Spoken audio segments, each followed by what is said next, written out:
there's been a real pushback to the FDA and saying, these things need to be regulated more and more as medical devices, another layer of scrutiny. And look, I applaud that. I think it's a good move. Let's go.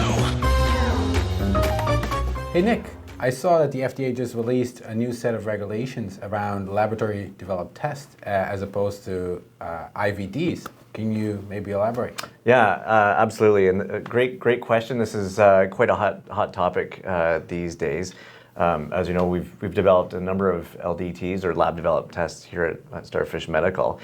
And a lab developed test versus a IVD, or an in vitro diagnostic, for our audience, the big difference is lab developed tests, they are still clinically validated, but there isn't what we call a clinical utility. They haven't gone through a regulatory process with the FDA clearance, being cleared for a Class 2 medical device, where it's funny thinking about that, a test as a medical device, but that's typically that's the classification, and going through the validation process with the FDA to become a medical device is a little bit different than an LDT. You don't need to go through that step. Still making clinically valid claims. It's still, those tests have to be done in what we call a CLIA approved lab, and the clinical standards are appropriate to make a diagnostic, but there isn't what we call a clinical utility out of that test, and this is a big transition. And so the FDA has had what I would call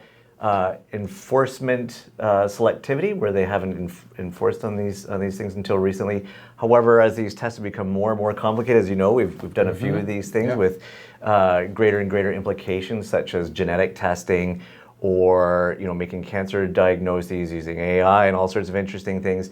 There's been a real pushback to the FDA and saying, these things need to be regulated more and more as medical devices, another layer of scrutiny. And look, I applaud that. I think it's a good move.